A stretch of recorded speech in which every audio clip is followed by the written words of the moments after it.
thinking to curtail the tea break from 30 minutes to 15 minutes just to have more time. Seriously, I'm not joking.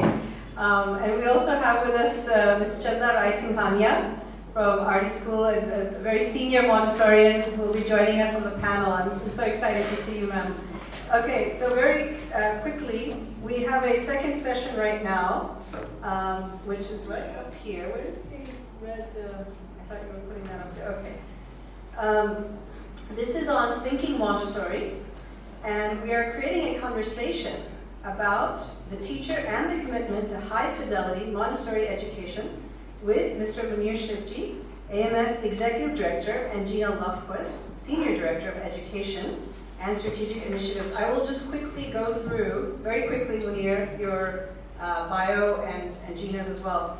Munir Shivji is the Executive Director at AMS. For over 20 years, he has been a noteworthy leader in Montessori education as a former teacher, instructor, school administrator, and teacher education program administrator.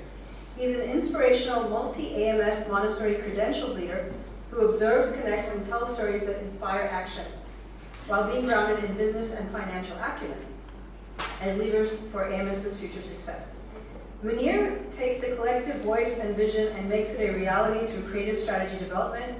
Respected as a leading voice in Montessori, Munir connects AMS members and the Montessori community, establishes meaningful experiences for all stakeholders, and leads by example, always doing his best and encouraging others to do the same. Thank you. Gina Lofquist, thank you so much for joining us as well. Has an MEd, is a Senior Director of Education and Strategic Initiatives at AMS. She oversees the professional development and teacher education areas while also developing and implementing multiple strategic initiatives. She guides efforts that offer Montessori programming for the community and works to strengthen AMS's Montessori outreach. She works with several AMS committees and builds relationships globally. Thank you so much, and welcome to American Montessori Public School. So we're going to shift the chairs. Right? Yeah. Are you going to be sitting or standing as you guys? We'll stand. Okay. We're standing. Sure. Yes, I think he has it.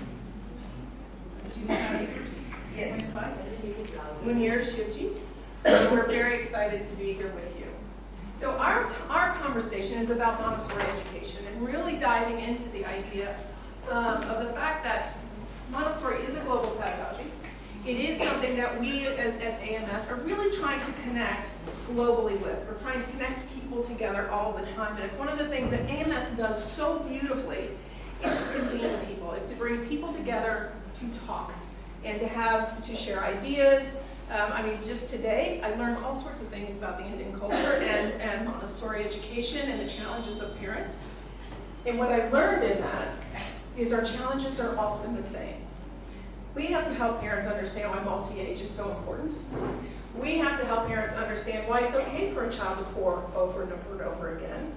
All of these commonalities actually exist in all sorts of places in the world. I see this in China, I've seen it in Europe, some of these same conversations. So for us, it becomes really important to gather people and really talk about what does high fidelity Montessori look like and how can we all speak that same language.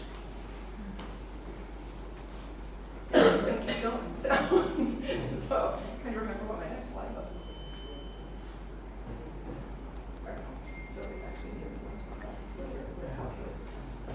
So as Gina just explained, AMS is a global Montessori organization, and we're actually celebrating our 65th anniversary in 2025. But we know Montessori goes beyond AMS. Our pedagogy was created during over 100 years ago.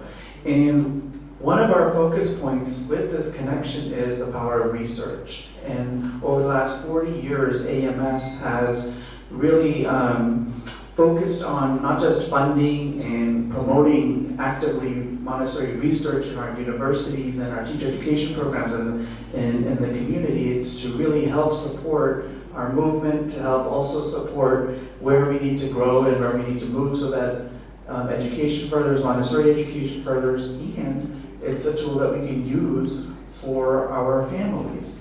And so if you are not aware, on our website, all AMS's research publications are available for free for the community.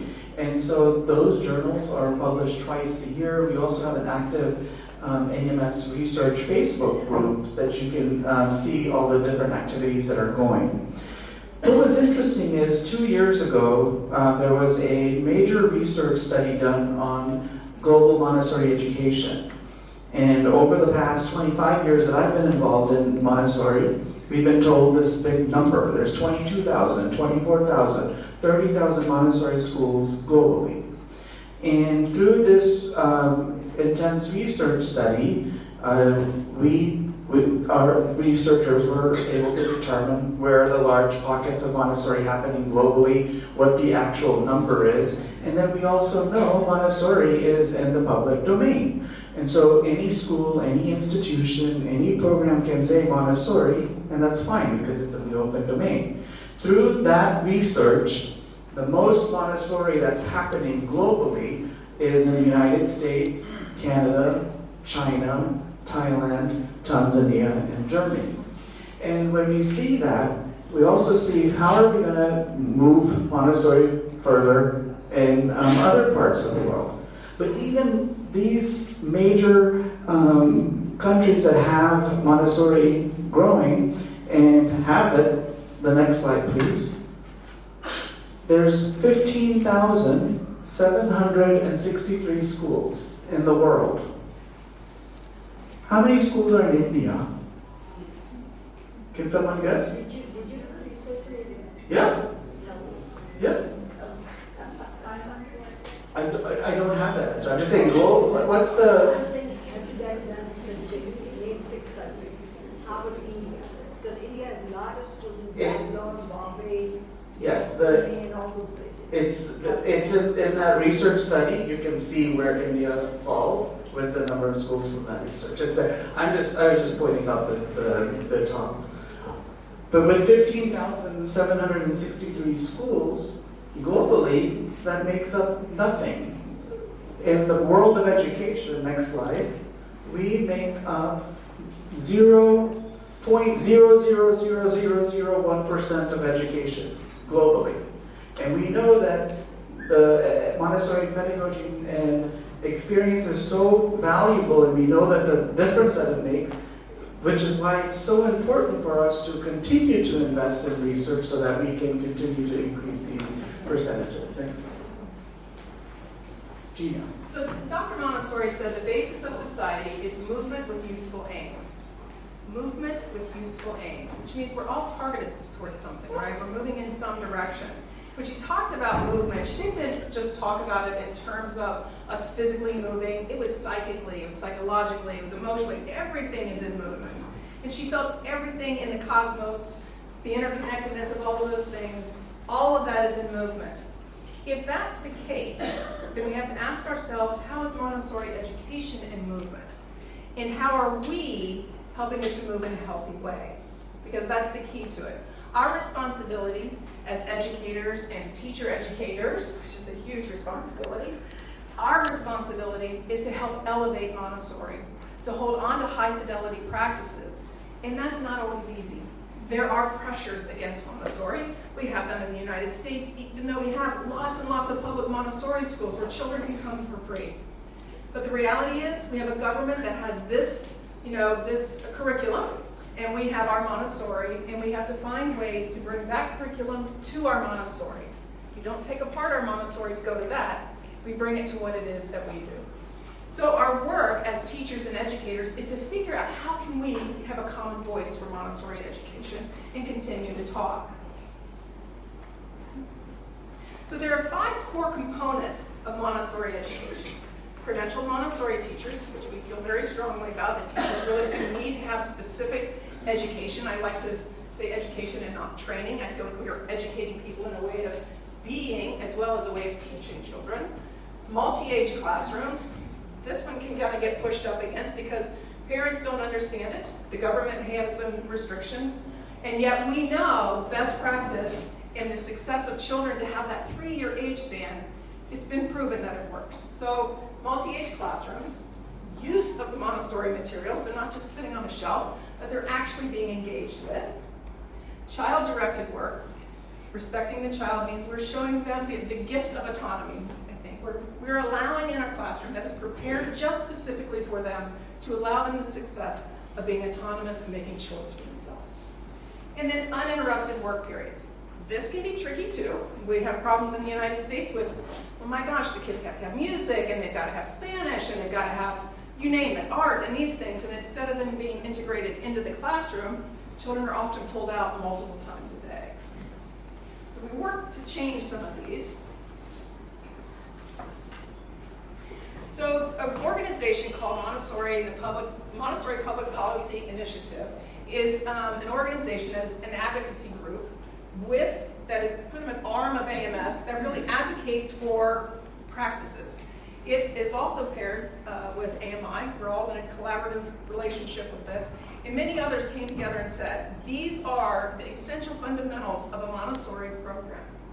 It will implement the philosophical approach that is consistent with the educational methods, areas of instruction, as defined by the observations, research writings, and introduction of Dr. Montessori, instruction of Dr. Montessori. It gets tweaked, it gets changed because current research may tell us a little something. We have some things that change in the dynamics. We now have AI. Well, what's that going to do for us? I think it can elevate things in the elementary and upper elementary and secondary programs. I'm not sure how we would implement it at 3 to 6 or an infant toddler. But we have to be thinking about what is happening in the culture now, what's happening in society now, and how do we bring it in a healthy way. We must allow the child to develop naturally. Children are able to learn at their own pace and follow their own individual interests. This becomes really tricky because often we're in a situation where there are expectations placed on children. Those expectations are placed on the admin of the school that are then placed on the teachers because the parents want, right? And so we have to find ways to continually educate parents on the possibility of their children. That children are magnificence waiting to happen. They are not just little mini-me's waiting for us to feed them information. They have a beautiful being inside of them that needs to grow naturally and be placed in an environment that allows that to happen. Obviously, we talk a lot about hands-on materials. The hand is the connection to the brain. Helping parents to understand that can be a little tricky too. That whole pouring thing that I talked about, that's hard for parents to see. They're spending money sometimes. They're going out of their way to find a school for their child, and they come to observe and their child sitting there scooping beans. A little tricky to get that past them. Enabling the environment should promote the child's ability to find things out independently, because so much of what Jeffrey was talking about, discovery is key for children. Enabling motivation and knowledge building through internal development rather than external teaching and rewards. Again, parents want to kind of give the, I'll give you this if you'll do this, if you behave. You'll get extra time to go do this if you do this. Instead of allowing them to feel the burden of, made a mistake, now let's find a good way to clean this up together. We don't allow for that often. And so in a Montessori environment, we're letting that happen. We're allowing children to discover things on their own with a little bit of guidance as they need. Okay.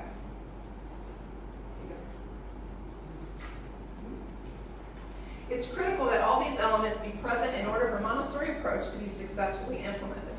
Now, I know in the United States, in a lot of the public settings that we have, this is one of the challenges that we have, is that testing will occur on the Montessori programs, and sometimes they don't always test as well. Well, they don't always test as well because you're really not doing Montessori if you make us break it all down. So if we're really not using cosmic education, or we're changing the direction of math, so for us it's, we do addition and then multiplication, but in our district, they would do addition and subtraction.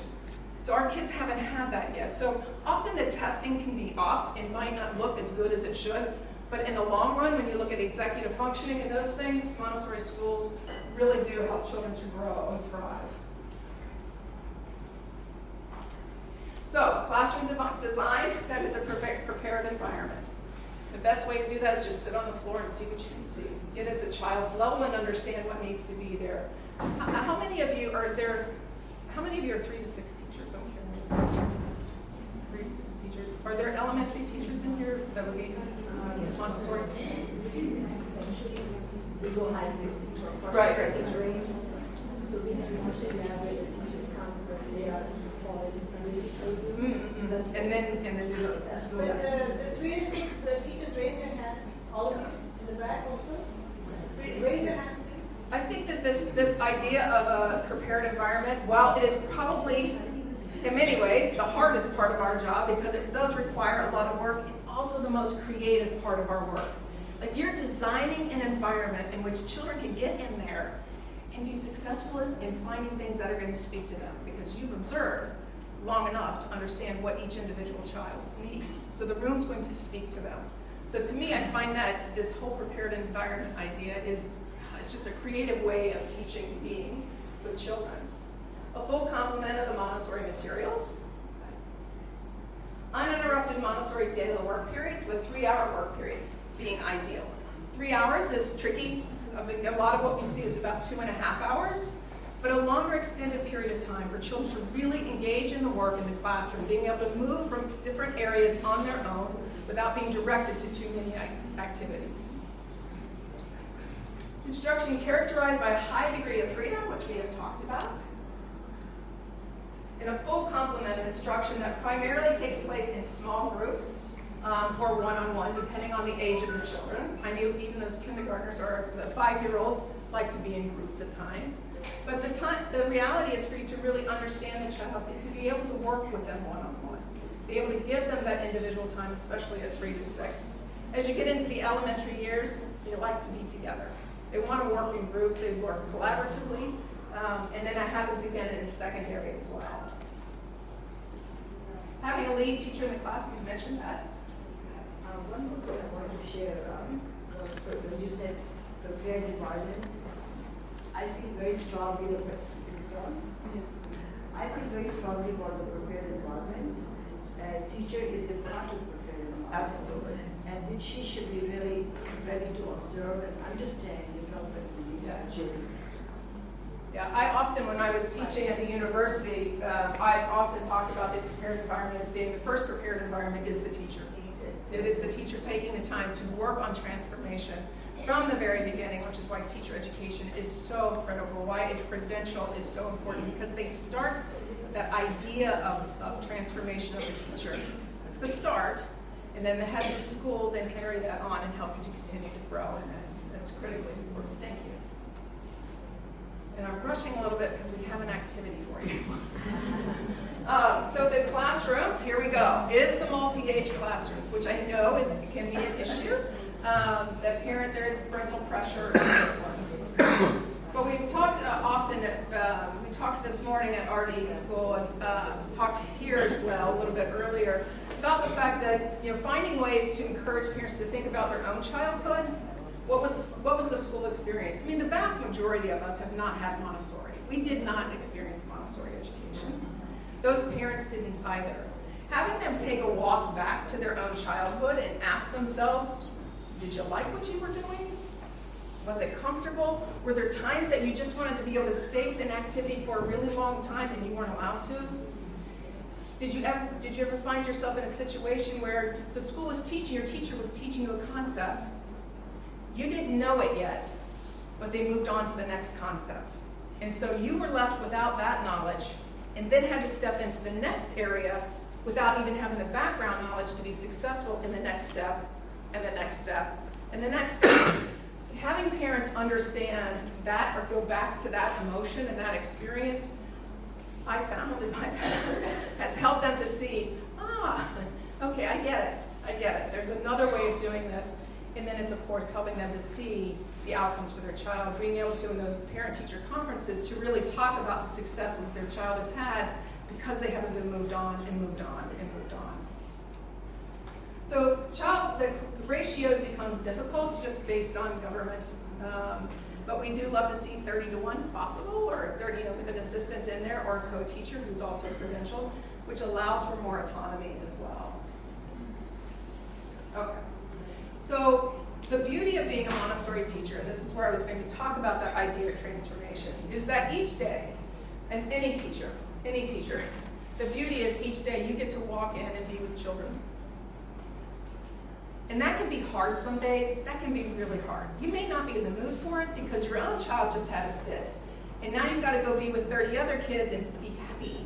And you're not so happy, or there's something else happening in your life. But the reality is, you are working with children as they are constructing themselves to be an adult. That's so powerful. You get to day in and day out prepare an environment where children can come in and learn to be themselves. Learn about themselves, learn to be with others, learn to grow and take risks and be courageous and learn executive function skills and all these great things. That's your role.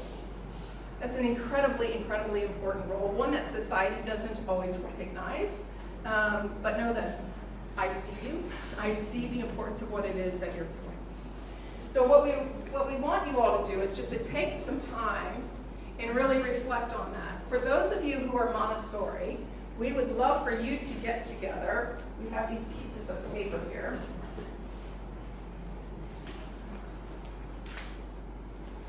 And those of you who are Montessori, we're going to give you some time to look at this list. And it's a bunch of Montessori terms on it, like absorbent mind, classroom leadership, sensitive periods for learning, sensorial foundation, new human. We really want you to take some time to put these in order of importance. So you're going to get into groups.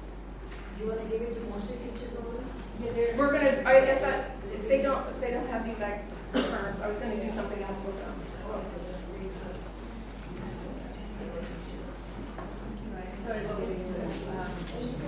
Only the Montessori teachers? Yeah, because I'm going to do something else. I think she's giving us Montessori. If you're Montessori teachers, raise your hand.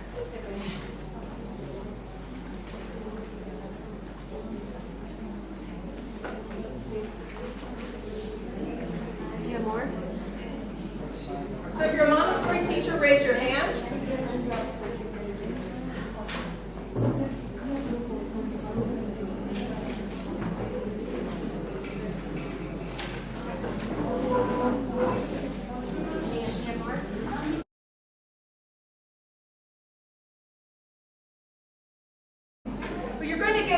So if anybody who has a sheet of paper, you're a Montessori teacher, if you guys could find each other and just get in small groups around the room or up here in the hallway, for 10 minutes, I just want you to spend time with those terms and try to put them in order of importance. What makes that Montessori room so successful for children? What makes you so successful for children? Look at that list of terms and see if you can put them in order. Let's make sure every group has one, so if you can move to groups. Any group who has not got the sheet? Can we pass one?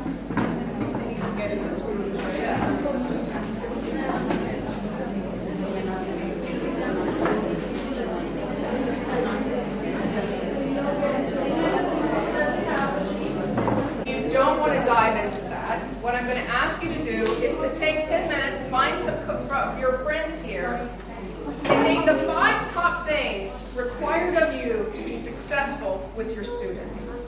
What are the top 5 things? So I'll ask you all to find each other. The non-Montessori folks, I don't like separating like that because we're all doing incredible work with children, but I just want Montessorians to look at these topics.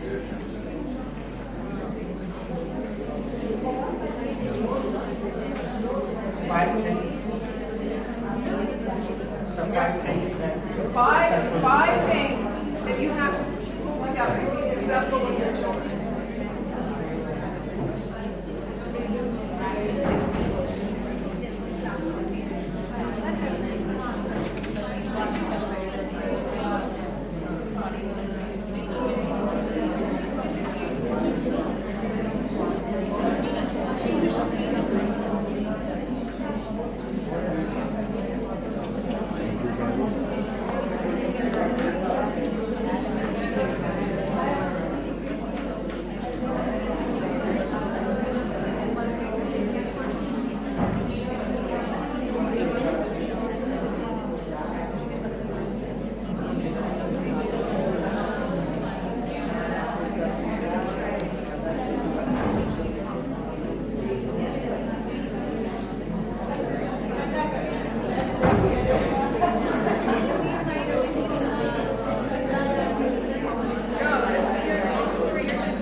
quite some time because we think talking is really important. You all spending time talking about these things is critical to the school getting stronger and your practices getting stronger. Hang on to this document. Play with it now and again. Pull it out with your teams, pull it out at your school, start talking about these terms yet again and see what changes. I'm curious from the Montessori folks, what did you figure out? I see that human tendencies as one. Hi, my name is Nidhi. I'm the co-founder at Sketches Montessori School. I see most of these are the human tendencies, so I immediately wanted to mark for us to understand and notice, observe the human tendencies in all the children which they display each day. That was the one. Hello everyone, this is Harpreet Thila. I would like to place the most important, the most emphasis on freedom of choice. I think that changes the game. Once the children walk in and without any instructions, they go to the work they wish to do, that brings the confidence, that help them grow, and movement, of course. Movement is very, very important. Sadly, this is quite missing in our school system, whereas for the early childhood education, that's the second most important thing. And then, of course, I was looking at the list. What is not important? Everything is. That's what makes it Montessori. And prepared environment, of course, absorbent mind, everything. So thank you for introducing us to all this vocabulary. It's funny, isn't it? You can't just choose one, can you? Because they're all so important. Exactly. It's all overlapping. It's all overlapping. It's all interconnected.